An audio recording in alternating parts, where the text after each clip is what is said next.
Hello hi friends, ಎಲ್ಲರಿಗೂ ನಮಸ್ಕಾರ. Welcome back to my YouTube channel Shailaja's recipes. ಹೊಸ viewers ಯಾರು ನನ್ನ ಚಾನಲ್ ನೋಡ್ತಿದ್ರೆ ಈಗಲೇ ಸಬ್ಸ್ಕ್ರೈಬ್ ಮಾಡ್ಕೊಂಡು ನೋಡಿ. ಇವತ್ತಿನ ರೆಸಿಪಿ ಮೆಂತ್ಯ ಬಾತ್. ಮಾಡುವ ವಿಧಾನ: ಒಂದು ಪಾತ್ರೆ ಇಟ್ಕೊಂಡಿದ್ದೀನಿ. ಎಣ್ಣೆ ಹಾಕ್ಕೊಳ್ಳಿ, ಒಂದು 50 ml. ಒಂದು ಅರ್ಧ ಸ್ಪೂನ್ ಸೋಂಪು, ಈರುಳ್ಳಿ ಹಚ್ಚಿಟ್ಕೊಂಡಿದ್ದೆ ಒಂದು ಈರುಳ್ಳಿನ, ಅದನ್ನು ಹಾಕೊಂಡು ಫ್ರೈ ಮಾಡ್ಕೊಳ್ಳಿ. ಈರುಳ್ಳಿ ತುಂಬ ಫ್ರೈ ಆಗಬೇಕು ಅಂತ ಏನಿಲ್ಲ, ಸ್ವಲ್ಪ ಫ್ರೈ ಆದರೆ ಸಾಕು. ಬಟಾಣಿ ಹಾಕ್ಕೊತಾ ಇದ್ದೀನಿ. ಬಟಾಣಿನ ಫ್ರೈ ಮಾಡ್ಕೊಳ್ಳಿ.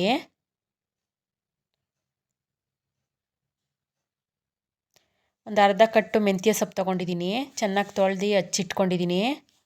ಅದನ್ನು ಹಾಕೊಂಡು ಫ್ರೈ ಮಾಡ್ಕೊಳ್ಳಿ. ನೀವು ಈ ಥರ ಎಣ್ಣೆಲಿ ಫ್ರೈ ಮಾಡೋದ್ರಿಂದ ರೈಸ್ ಏನು ಕಹಿ ಅನಿಸಲ್ಲ. ಒಂದೆರಡು ಟೊಮೊಟೊ ಹಚ್ಚಿಟ್ಕೊಂಡಿದ್ದೆ, ಅದನ್ನು ಹಾಕ್ಕೊತಾ ಇದ್ದೀನಿ.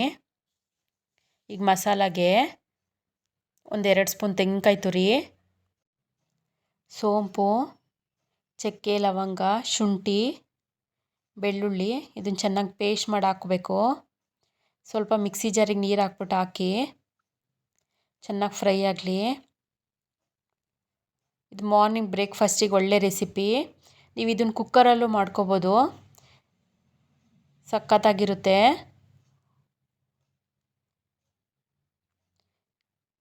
ಈ ಖಾರಕ್ಕೆ ಎಷ್ಟು ಬೇಕೋ ಅಷ್ಟು ಖಾರದ ಪೌಡ್ರ್ ಹಾಕ್ಕೊಳ್ಳೋಣ. 1 ಸ್ಪೂನ್ ಹಾಕ್ಕೊತಾ ಇದ್ದೀನಿ ನಾನು. 1 ಸ್ಪೂನ್ ಧನಿಯಾ ಪೌಡ್ರ್ ಹಾಕ್ಕೊತಾ ಇದ್ದೀನಿ. ಒಂದು ಸ್ವಲ್ಪ ಅರಿಶಿನ. ನೀವು ಖಾರದ ಪೌಡ್ರ್ ಬದಲು ಮೆಣಸಿನ್ಕಾಯಿ ಹಾಕ್ಕೋಬೋದು. ಈ ಪೇಸ್ಟ್ ಮಾಡಾದರೂ ಹಾಕ್ಕೋಬೋದು ಅಥವಾ ಹಚ್ಚಿಟ್ಟು ಹಂಗೆ ಹಾಕ್ಕೋಬೋದು. ಚೆನ್ನಾಗಿ ಫ್ರೈ ಮಾಡ್ಕೊಳ್ಳಿ ಇದನ್ನು. ಈಗ ಫ್ರೈ ಆಗಿದೆ ನೋಡಿ. ನೀರು ಎಷ್ಟು ಬೇಕೋ ಅಷ್ಟು ಹಾಕ್ಕೊಳ್ಳಿ. 1 ಕಪ್ ರೈಸಿಗೆ 2 ಕಪ್ಸ್ ನೀರು ಹಾಕ್ಕೋಬೇಕು. ಇದು ಕುದೀತಾ ಬಂತು. ನೀವು ರೈಸ್ನ ಕುದ್ದಾದ್ಮೇಲೆ ಹಾಕಬೇಕು, ಇಲ್ಲಾಂದರೆ ಮುದ್ದೆ ಮುದ್ದೆ ಆಗಿಬಿಡುತ್ತೆ.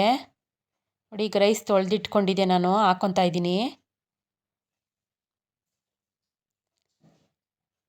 ರುಚಿಗೆ ಎಷ್ಟು ಬೇಕೋ ಅಷ್ಟು ಉಪ್ಪು ಹಾಕ್ಕೊಳ್ಳಿ.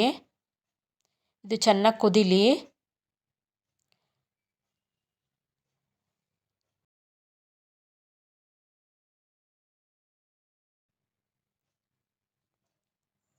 ನೋಡಿ, ನೀರು ಕಮ್ಮಿ ಆಯ್ತಾ ಬಂತು. ಈಗ ಕ್ಲೋಸ್ ಮಾಡಿ ಒಂದು 5 ನಿಮಿಷ ಇಡೋಣ.